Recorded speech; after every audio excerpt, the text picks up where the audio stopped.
Hello, BookTube. I just finished I just finished reading the Epic of Gilgamesh, and this is my first time reading it. And this one's got some great cover art. It's I should say the translation, huh? It's the Danny P. Jackson. It says.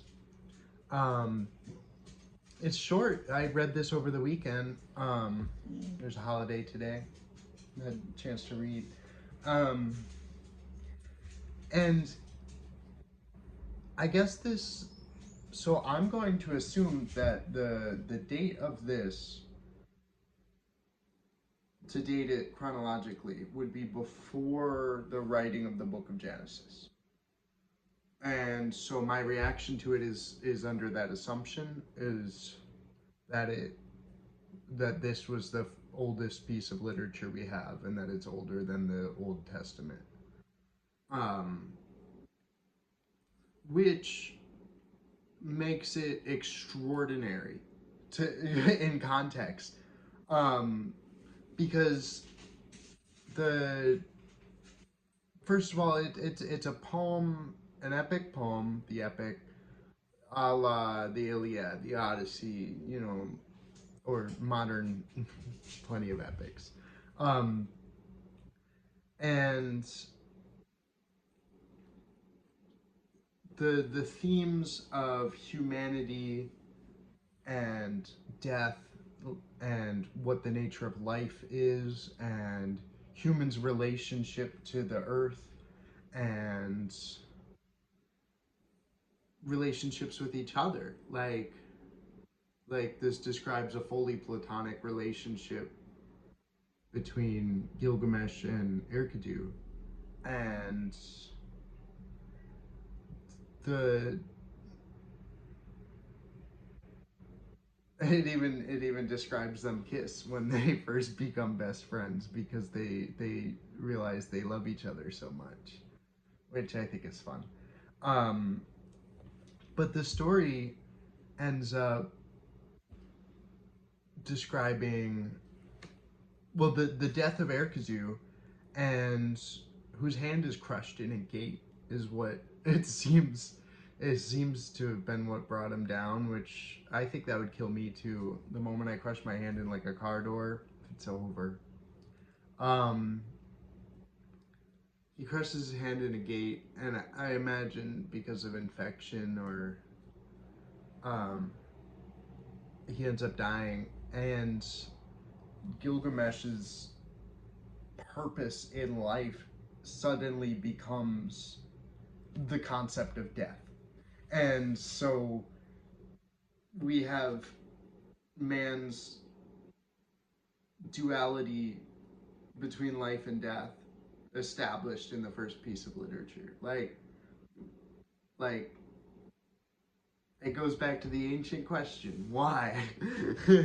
um, why did Erykah die? Why did he have to, especially for something as um, like Gilgamesh can't understand the nature of infection, or especially for a reason like getting his hand crushed in a gate. Like, I feel like specifically there's um, he doesn't understand the reason.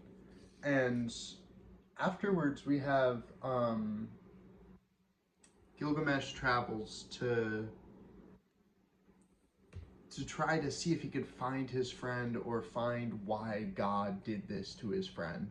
Is his obsession with death. And he meets someone with a complicated name I don't remember, and they describe to him a story of their interaction with God and the Great Flood.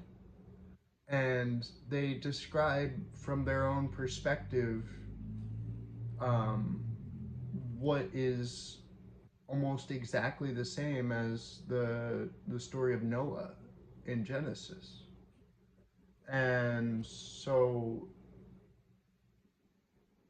he's describing this God making a great flood appear and to wipe away all of life that's not contained on this ark.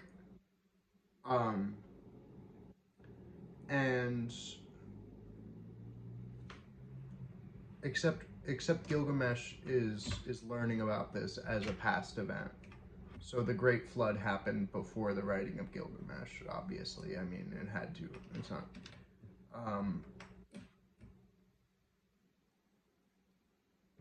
And another part that relates to Genesis is afterwards when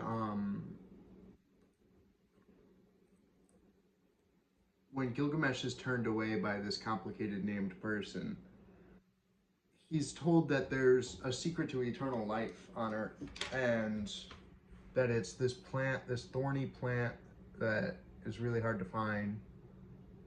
And being an epic poem, years can happen in an instant.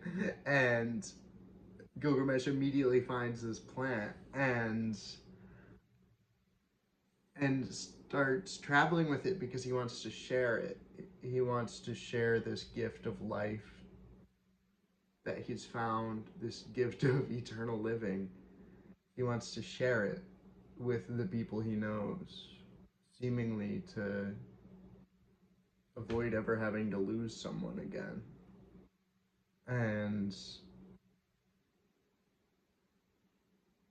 a serpent appears and takes away the plant, and he's like ready to chase it for only like 10 seconds before he just loses it. And you can't chase a snake. That's I don't know. I don't think I could find a snake in the woods. Needle in a haystack. And this is how the 11th tablet ends. So it describes them as being imprinted on tablets, and it has little pictures. Like, so they would be on things like this, and there were often pictures depicting what this version thinks are similar to the time of Gilgamesh. I thought these pictures were really interesting. Like a drawing, and then like a ruins of. It says this would be. It says it's a ziggurat, which is almost my dog's name.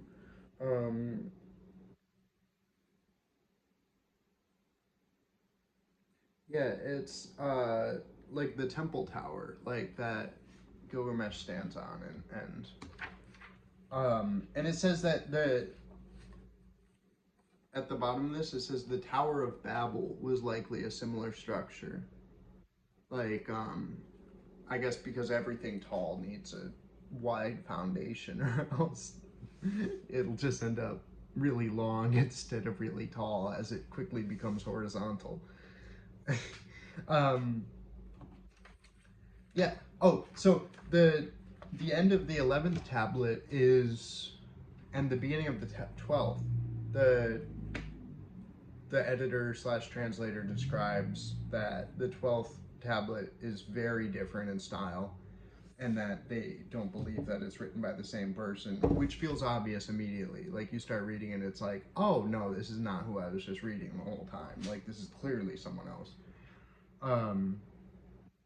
So the 11th tablet, the original story of Gilgamesh, ends after Gilgamesh has to accept immediately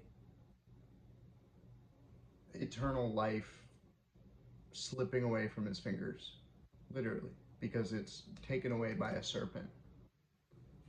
And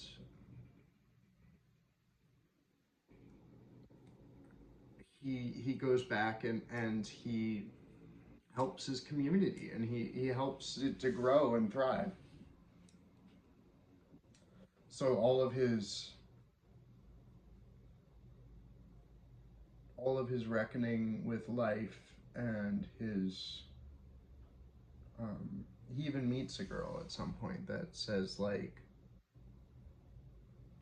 you're worrying so much about life and death, and there's nothing you can do.